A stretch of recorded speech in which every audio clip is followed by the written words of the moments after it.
Hey, this is Dave from metalepidemic.com. Thank you for checking out our YouTube video.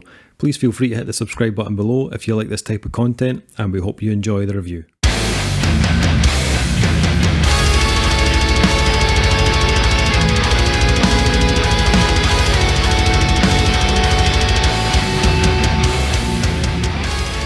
It is album review time once again. Yay! That's better. Overcompensating. That was better. Yes, album review time. I can't fucking wait. Yep. See? That's it. Enthusiasm. Come on. I love it. Right, that's too much. Yeah. Just rein it in a wee bit, Kyle, if you wouldn't mind. No! See, if that's how you reviewed this would be painful. Yeah. You want to It's hear like a sore Kyle's voice? Kyle's passing a kidney stone. So, for this review, Duncan, Kyle, and I have been checking out the new album from Czech brutal death metal quintet Cuttered Flesh. The band's new album, Sharing is Caring, will be released December 3rd on Transcending Obscurity Records.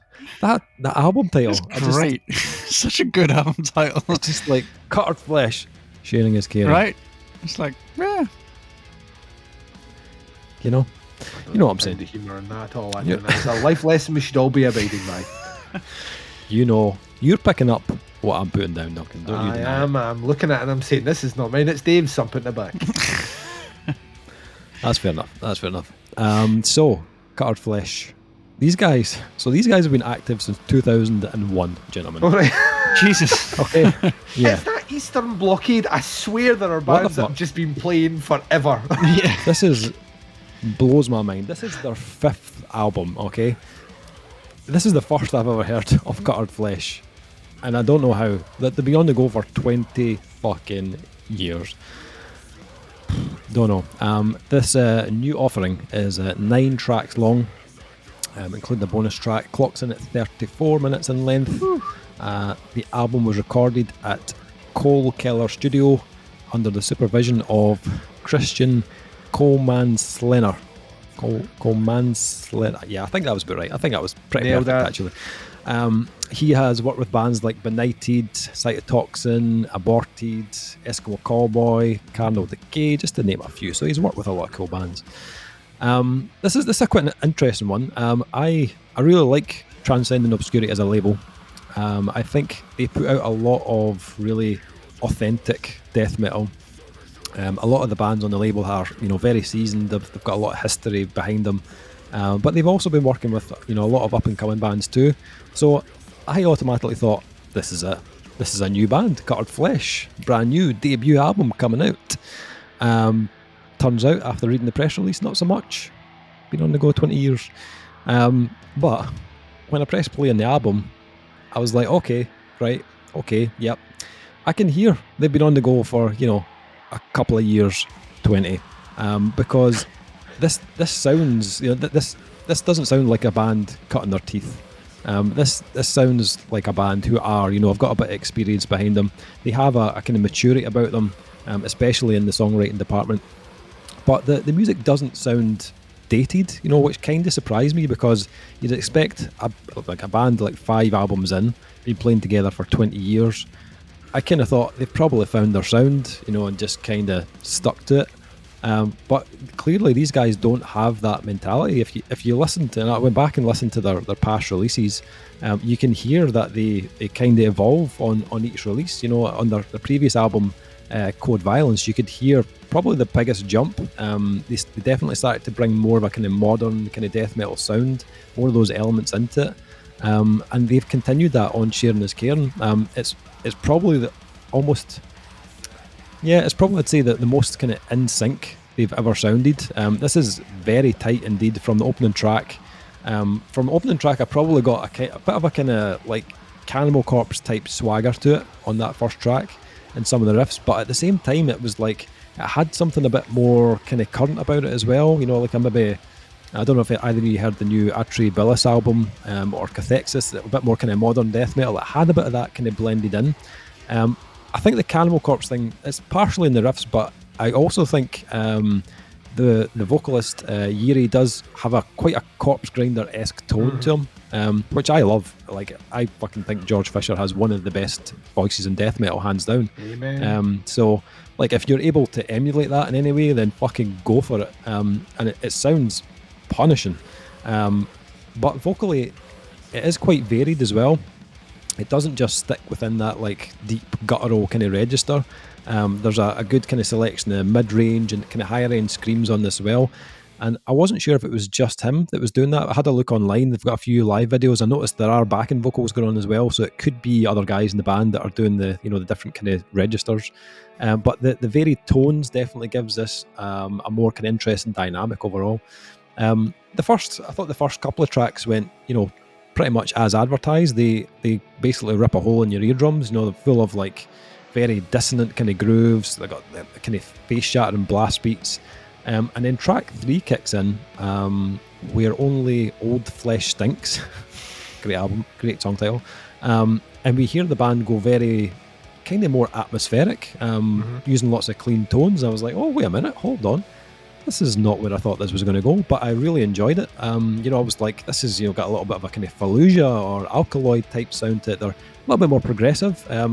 But that melody, like balanced against the track's more brutal moments, really worked for me. I loved the kind of light and shade on that track. It also really helped separate it as a track as well, give it some like individuality.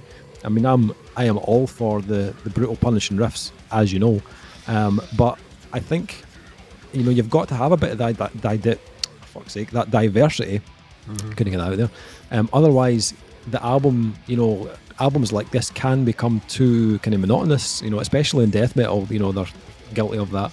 But I think these guys do a pretty good job of giving each track a little bit, of individuality.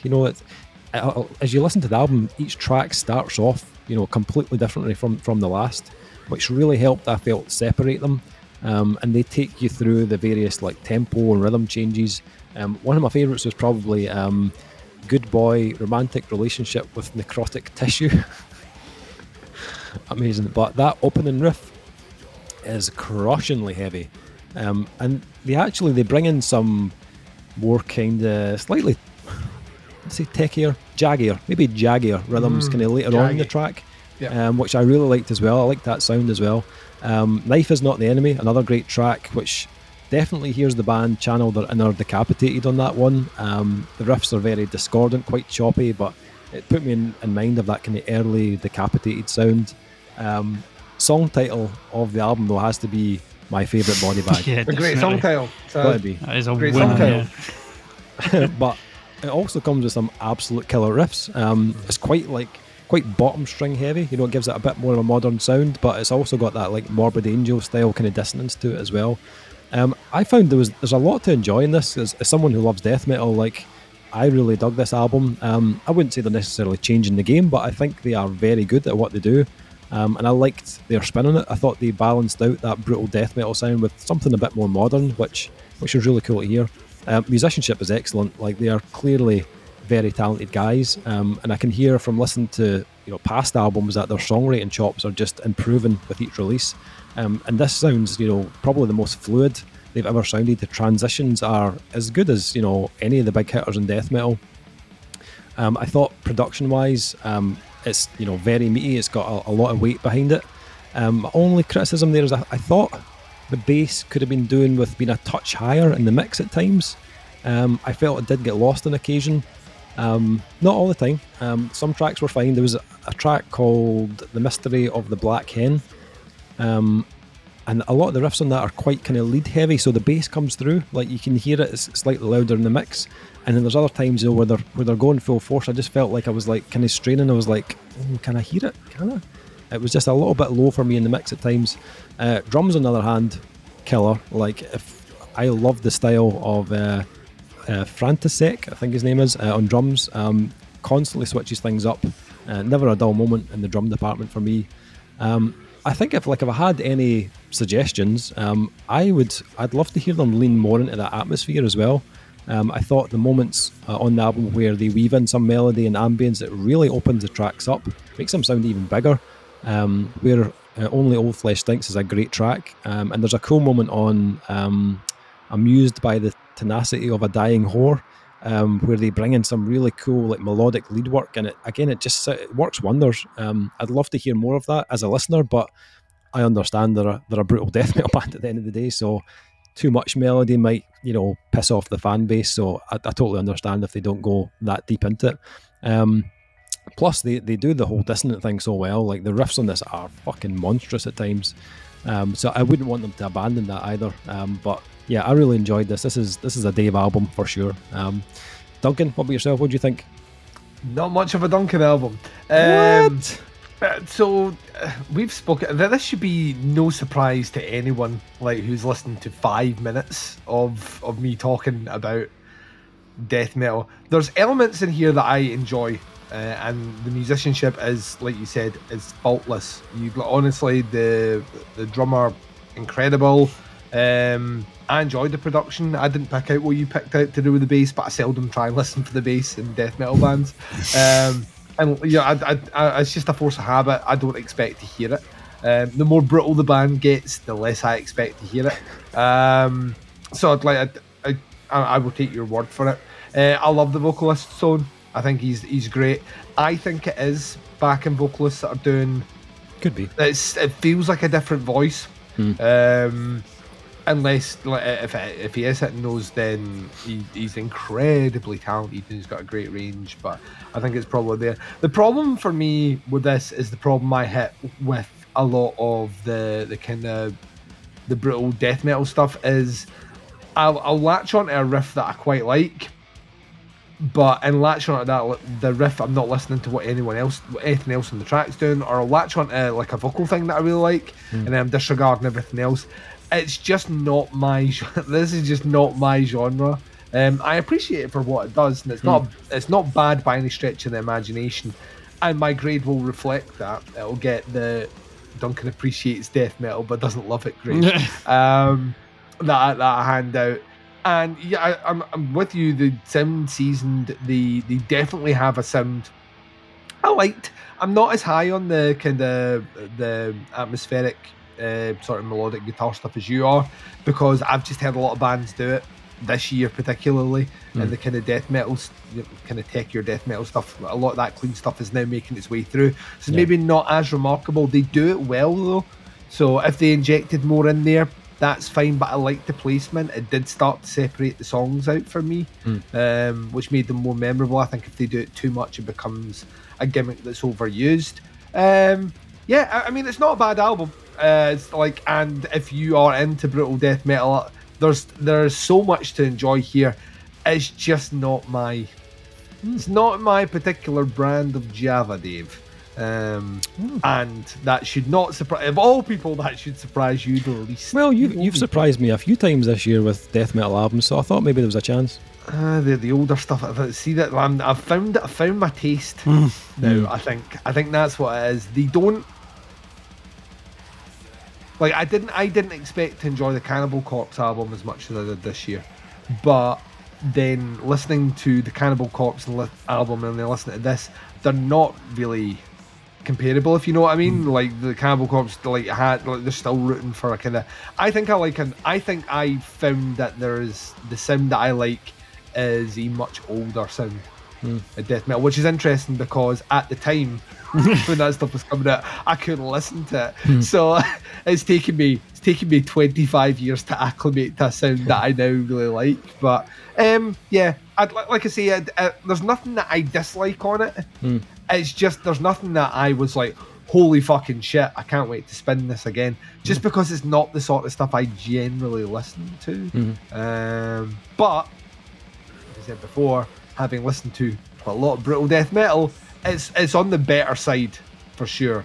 It's not monotonous, it isn't samey, and having different beginnings to your songs, as you were saying, it's kind of, I don't know if it was kind of just a throwaway comment, does make a difference. It doesn't feel like I'm listening to a stop and then a start into what feels like the rest of the song. Oh no, we're 3 songs on now. So that does go a bit, it goes a long way in making the songs get. Plus, it's not long. It's not a long album at all. So I gave this one a good 3 listens. I probably won't listen to it again, but that is not because it's bad. It's just because it's not my thing. Cool. Kyle, what about yourself? Yep, this sure is a death metal album, I heard. Oh wow! Good. See, I thought you would be Dave. I thought you and Dave would be bosom buds. We'd start calling you Duncan V2. Yeah, no, this didn't really hold me that well, to be honest. It's like the atmospheric and the blackened elements were pretty cool. I had some great moments on this album, but like for the most part, it just sounded like 1,000 other death metal bands I've heard. Hearing that they're 5 albums in and 20 years into their career was really surprising, actually. I thought this was like first, second album. I mean, they're clearly very good at what they do, but like, it just sounds like a ton of other bands I've heard, loads recently. So I'm like, they've got a couple of things that they are on the better end of death metal at the moment, but I don't know, it just didn't really hold me. Like the guitar tones are fucking fat and massive, and that dude's range is unbelievable.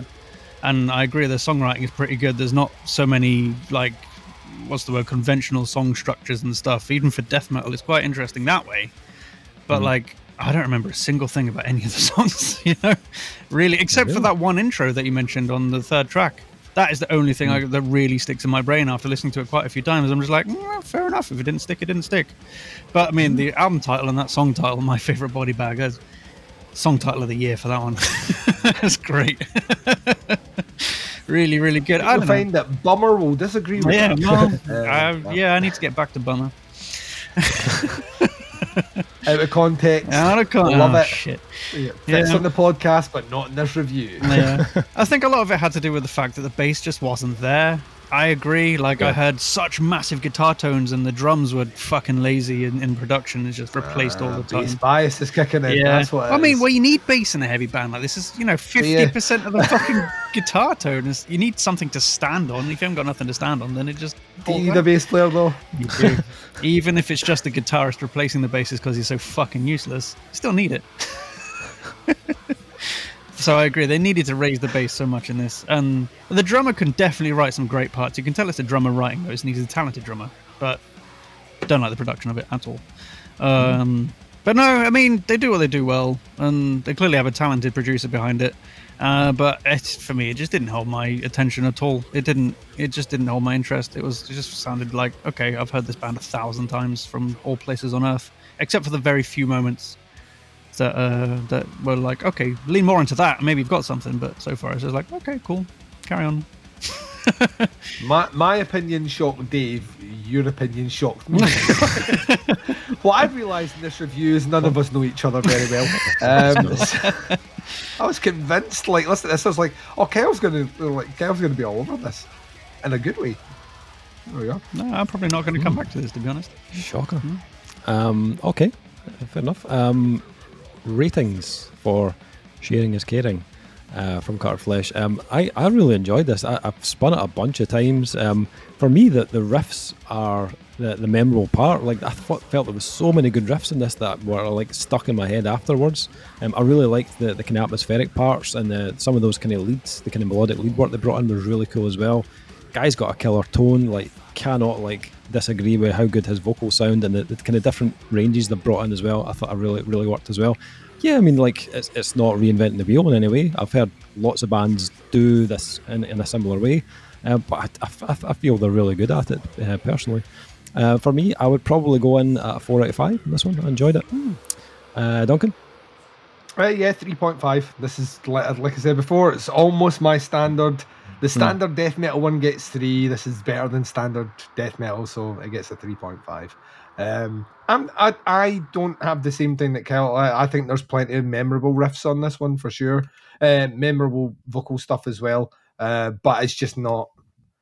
It's not them. It's me. I'd like literally, and I mean that from the heart. I'd like sarcastic as that sounds. Nothing you guys did. It's not the sort of stuff. It's a breakup review. This guy. Sorry, it's not you. It's me. It's 100% this reviewer. So. Okay. Okay. The thing is, I've got boxes of Eastern European and Southern European death metal CDs. Boxes porn. And boxes porn. and not porn, death metal, porn. And porn. But I mean, mostly death metal CDs, and a lot of it sounds like this. So I mean, maybe I've liked it for as long as this band has been around. So maybe I'm just too deep in it to recognize. I mean, the memorable parts for me was that one riff on track 3 and the vocal parts. Like some of them were quite like out there and stuff, but I don't know. I'm going to go 3 out of 5 on this one. It just didn't grab me. So, okay. Yep. Fair enough. So this one drops on December 3rd on Transcending Obscurity Records. If you want to check out the band, you can find them online at facebook.com/Cuttered Flesh. If you're watching this on YouTube, links in the description below. Give it a listen, see what you think. Let us know, stick your comments in below, and we'll happily get back to you. Let us know what you think. That is the review. Immortal and suffering.